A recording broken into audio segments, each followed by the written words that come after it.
Bienvenidos, esto es Siembra y Cosecha. Vamos a conocer juntos todas las novedades del sector agropecuario y para eso vamos a recorrer nuestra provincia y les vamos a mostrar los eventos más importantes que se hicieron en el sector agropecuario. Esto y mucho más es lo que se viene.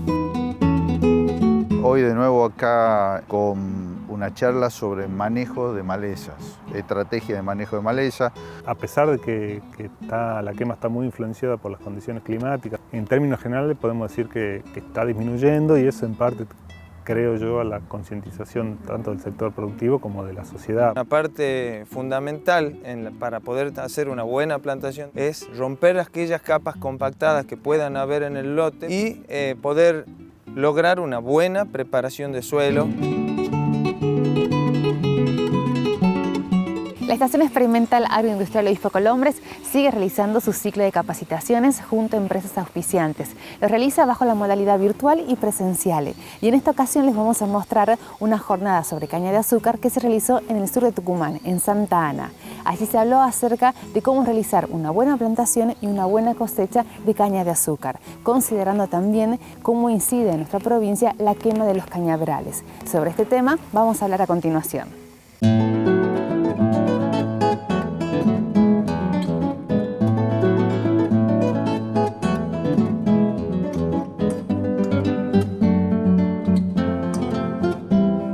Con respecto a la quema de caña de azúcar, ¿qué es lo que ocurre en Tucumán y qué es lo que viene sucediendo en estos últimos años, ¿no? Bueno, la estación, sobre todo la sección sensores remotos y sistema de información geográfica de la estación, viene haciendo un seguimiento desde el 2013 de todas las quemas que se producen en la provincia, la superficie con quema, y vamos viendo que a pesar de que la quema está muy influenciada por las condiciones climáticas, sobre todo sequías de otoño y ocurrencia de helada, en términos generales podemos decir que está disminuyendo y eso en parte, creo yo, a la concientización tanto del sector productivo como de la sociedad, porque esto es una cosa compartida entre el sector productivo y la sociedad. Todos tenemos que ser conscientes de que el fuego afecta a todos. O sea, el cañero, desde ya que lo afecta, es el primer afectado, pero bueno, a la sociedad también por todos los efectos que tiene sobre la salud, el medio ambiente, el tránsito, etc. ¿Y en qué porcentaje se ve esa disminución? Bueno, por ejemplo, el año 2013, que fue un año muy complicado para la quema, se quemó y que tuvo condiciones ideales, por llamarlo así, para la quema, se quemó el 43% de la superficie con caña, o sea, casi la mitad de la superficie se quemó. Y el año 2021, el último año, con estadísticas, se quemó el 25%, o sea, vamos disminuyendo. Y el año pasado también fue un año con ocurrencia de helada y bastante seco. No tenía las peores condiciones que registramos, pero sí fue un año con condiciones predisponentes para la quema. O sea que hay ahí una notable disminución a pesar de las condiciones predisponentes. Y sí hay registros de años donde no hubo ocurrencia de helada y el otoño fue lluvioso, donde bajaron las quemas notablemente hasta 11%, un porcentaje importante. Exacto. ¿Se sabe de ese porcentaje los motivos de la quema? Bueno, yo creo que hay muchos motivos, digamos. Se supone que hay una creencia en el público general de que al cañero le conviene quemar. Entonces, y esta es una demostración de que si al cañero le convendría quemar, todos los años se quemaría aproximadamente o el 100% o el mismo porcentaje de quema. Pero al cambiar, al ser tan relacionada a las condiciones climáticas, bueno, esto demuestra que no es el cañero, sino que es un conjunto de factores, ¿no? Por ejemplo, los años que tienen helada o que haya sequía es mucho más fácil la dispersión del fuego. Entonces un fuego que arranca en una banquina o incluso en un campo cañero se dispersa o se propaga mucho más fácil que en un año donde no hubo ocurrencia de helada. Exacto. ¿Y cómo le afecta al cultivo esa caña quemada? O sea, ¿cuáles son las consecuencias, no?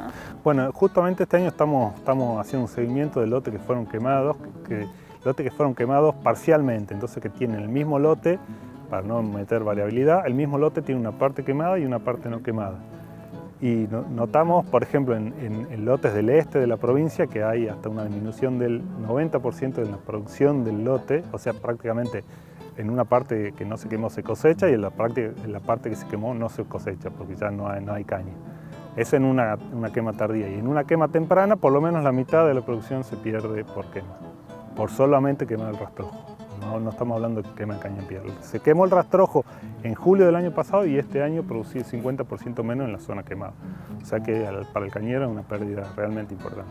¿Y cómo se recupera ese suelo también, ¿no? Que sufrió? Por supuesto, una de las grandes ventajas que tiene dejar la cobertura, o sea, cosechar en verde y dejar la cobertura sobre el suelo es justamente que eso va mejorando el suelo, le incorpora materia orgánica, le da más fertilidad y eso se traduce en mayores producciones.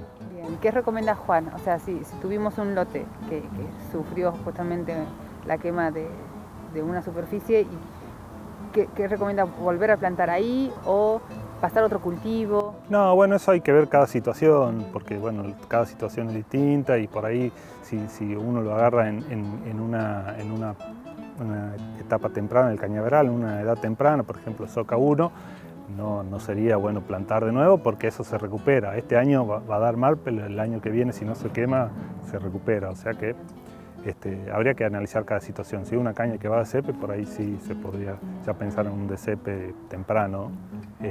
Pero bueno, esa es cada situación. Lo que sí, yo creo que hay que recomendarle a los productores de caña que hagan todo lo posible para prevenir las quemas, todo lo que esté en sus manos, digamos. Rastrear los callejones, tener limpios los alambrados, tener todo lo que ellos lo hacen, además la mayoría lo hace o gran parte de ellos lo hacen, pero bueno, siempre es bueno recomendar esto, y que eso no evita la quema intencional, que si alguien quiere y le prende el fuego, le va a prender fuego lo mismo, eso no se puede evitar, pero sí la quema accidental, que pase de la banquina o que pase de otro campo, sí se podría evitar con algún trabajo de prevención. Y eso a la larga termina sumando para que sean menos los campos quemados.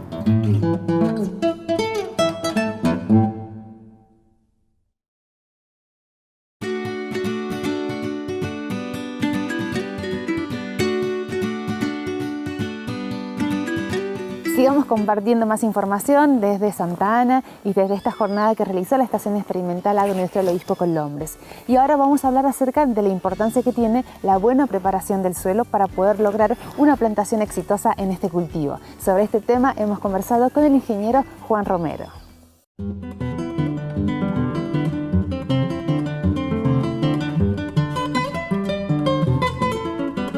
La jornada de hoy era sobre plantación y cosecha de caña, entonces una parte fundamental para poder hacer una buena plantación es romper aquellas capas compactadas que puedan haber en el lote por el manejo, por el tráfico de maquinaria pesada, etcétera, que se haya hecho durante el cultivo y poder lograr una buena preparación de suelo para poder así surcar y tapar la caña semilla, logrando un íntimo contacto entre el suelo y la semilla que nos va a asegurar una buena brotación de ese cañaveral. Entonces un poco lo que traté de abordar en la charla era algunos criterios básicos, generales, pero fundamentales a tener en cuenta a la hora de el número de labores que es necesario hacer cuando determinamos qué número de pasadas de rastra, de cincel o de descompactador es necesario hacer en una determinada situación. Que muchas veces el productor puede llegar a manejarse por receta, por una cuestión de tiempo y de logística, y en realidad a lo que yo apunté durante la charla es qué tener en cuenta para poder evaluar en cada situación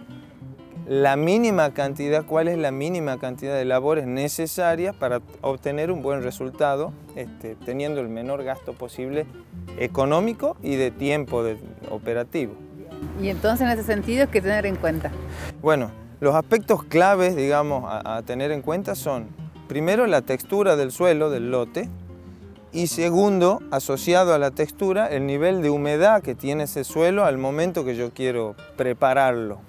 Entonces, un poco la recomendación era que en los suelos de textura fina, que son suelos que reaccionan de manera muy diferente al laboreo según el nivel de humedad que tiene el suelo, prestarle especial atención para tratar de laborearlo con una humedad intermedia, porque cuando se lo laborea con alto contenido de humedad, el resultado es incluso peor a la situación previa Y si dejamos que el suelo se seque demasiado y lo trabajamos en suelo muy seco, el resultado son terrones muy grandes y duros, y eso nos va a llevar a tener que hacer un mayor número de pasadas para tratar de solucionar ese problema, requebrajar esos terrones, y podemos terminar pulverizando buena parte de ese suelo, lo cual es totalmente contraproducente porque destruimos la estructura natural del suelo, y ese suelo, además súper laboreado, queda muy sensible a recompactarse.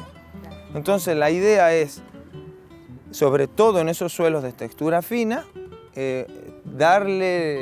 ubicar cuál es la mejor oportunidad, en qué mes es, en qué momento lo encuentro con la humedad más adecuada para tener un buen resultado con el menor número de laboreos posibles, digamos. ¿Y en qué momento sería entonces? Bueno, la idea es evaluar en cada situación, porque yo puedo tener un suelo de una textura fina, por ejemplo, pero que esté en una condición baja de relieve, en un bajo, que suele estar húmedo en la mayor parte de... Si voy ahora a querer preparar ese lote, probablemente esté muy húmedo.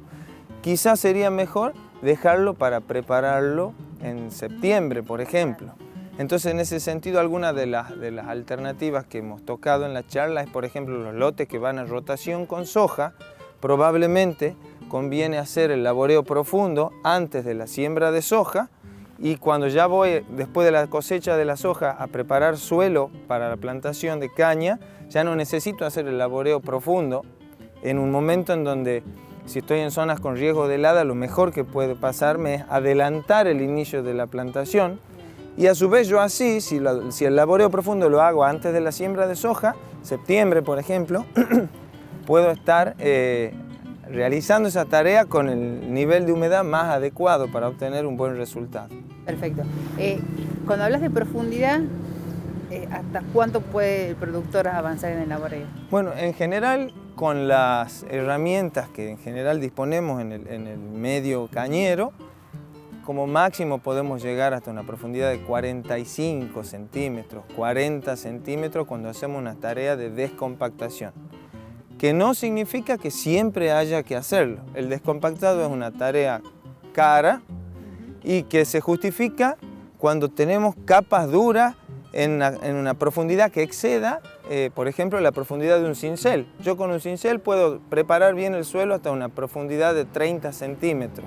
Pero si tengo una capa dura en una zona donde todavía hay necesitamos un buen crecimiento de las raíces entre los 30 y los 40, 45 centímetros, voy a tener que recurrir a una tarea de descompactado profundo, digamos. Bien, hacer una calicata para ver cómo está mi compactación sería lo ideal. Totalmente, lo ideal es no descompactar también por receta o por costumbre, sino hacer un par de pocitos en el lote de 50 centímetros de profundidad y identificar en qué profundidad y de qué espesor está la capa endurecida, y en función de eso definir si es necesario un descompactado o quizás pueda ser suficiente con un cincel. Claro, hablaste de suelos finos, pero ¿qué pasa con esos que son intermedios o más gruesos? Claro, en general, cuando los suelos ya son de textura media a gruesa, suelos franco-arenosos, arenosos franco, las fuerzas que interactúan, digamos, en el comportamiento del suelo ante la pasada del implemento no son tan marcadas,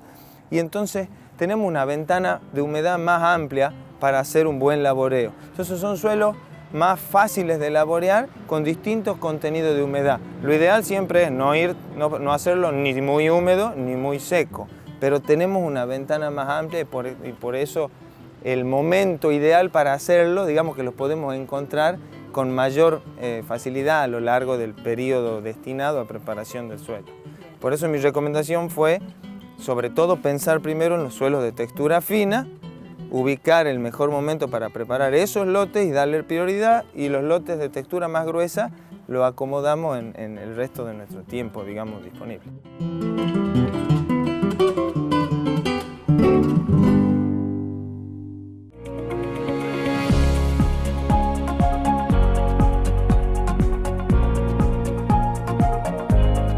con la vuelta de la presencialidad se están realizando muchos eventos y reuniones en nuestra provincia. Días atrás asistimos a la que llevó a cabo ATANOR referida a malezas problemas de la región del NOA, que contó con la disertación de un especialista en este tema, el ingeniero Marcelo de la Vega.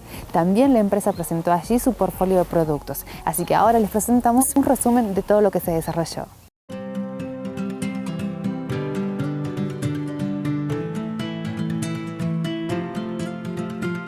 Llegamos hasta Netiu, estamos aquí con Miguel, recibiendo productores, asesores. Después de mucho tiempo, la verdad, Sí. tenemos la oportunidad de juntarnos nuevamente con nuestros asesores, productores, para una reunión de la que se solía hacer con frecuencia, que la pandemia dejó de lado y perdimos el contacto y la comunicación con la gente en general, no solamente con nuestros productores. Así es. Así que bueno, contentos porque podemos volver a estar reunidos. Eso, y poder hablar sobre un tema que es muy importante, control de malezas.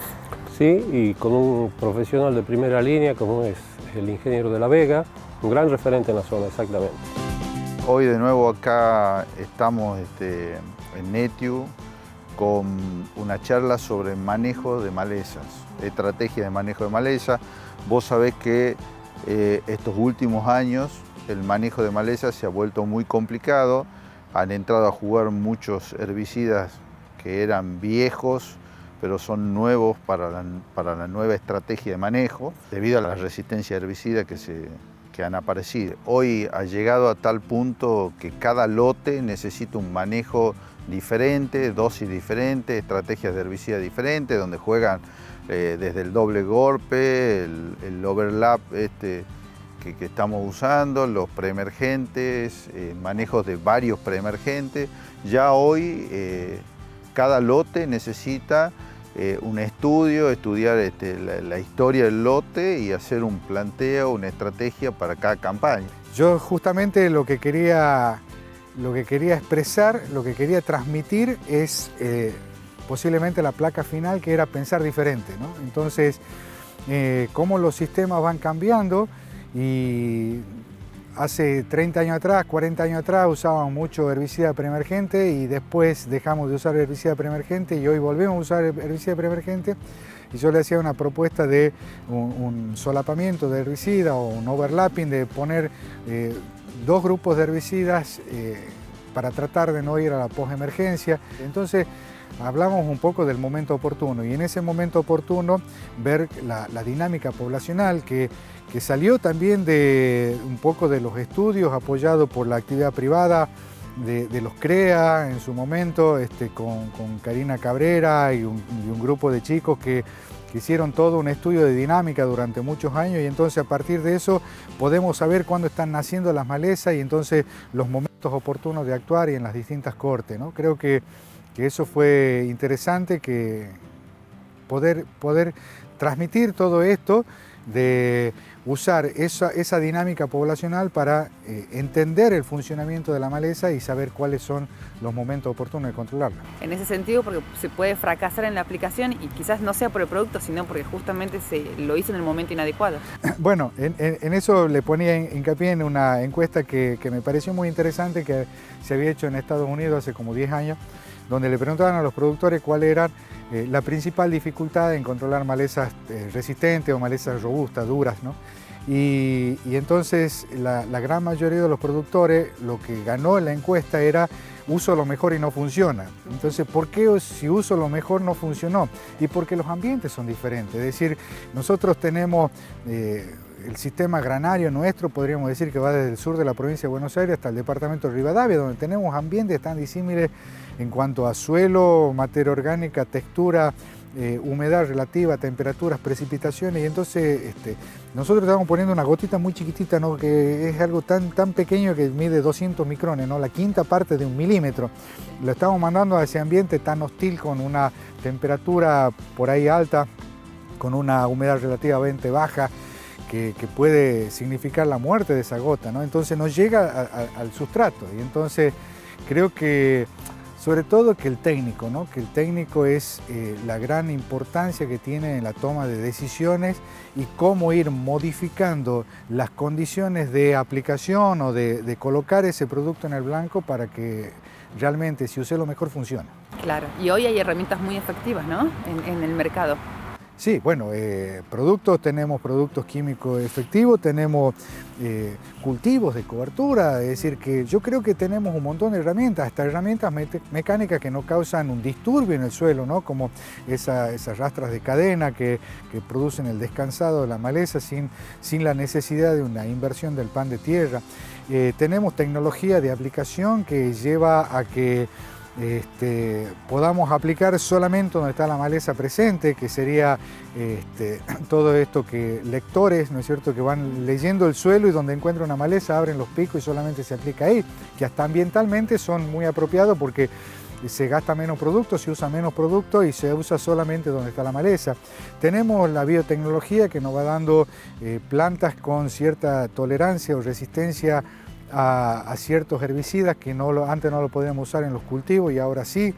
Y entonces creo que tenemos un paquete tecnológico que va creciendo y cómo manejar ese paquete tecnológico para obtener producción con la mínima contaminación ambiental, ¿no? Porque después de todo el ambiente es nuestra oficina.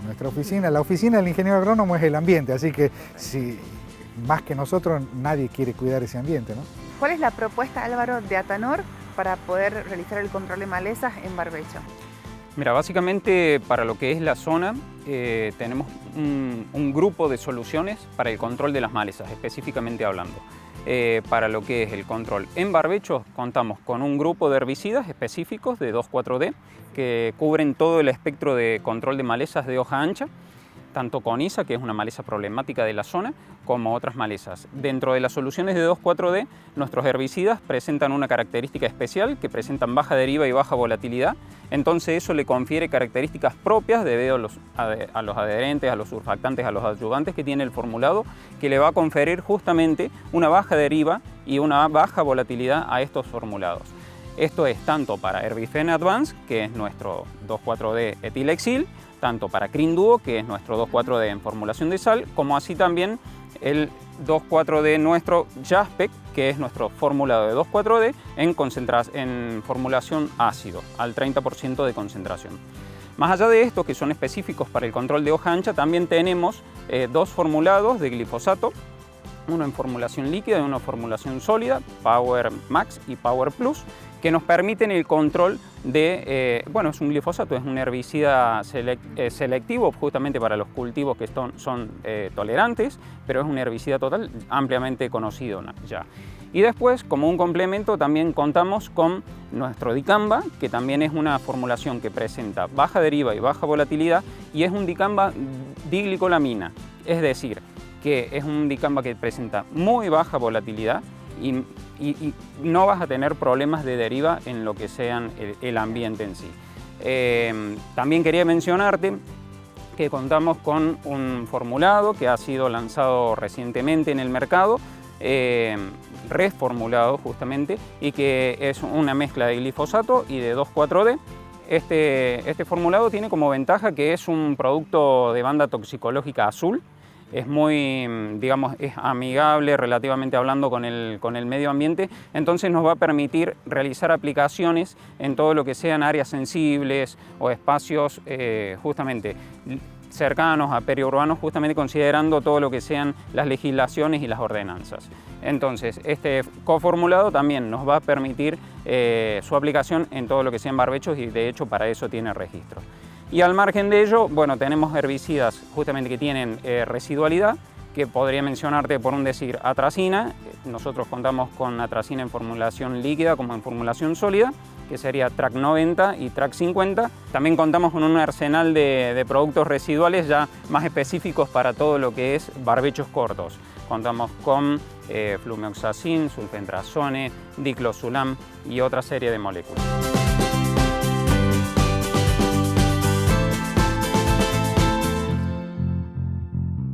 Fin para este Siembra y Cosecha, gracias por acompañarnos. Nos vamos a reencontrar, si Dios quiere, en 7 días para seguir recorriendo los campos del norte argentino. Será hasta la próxima. Chao.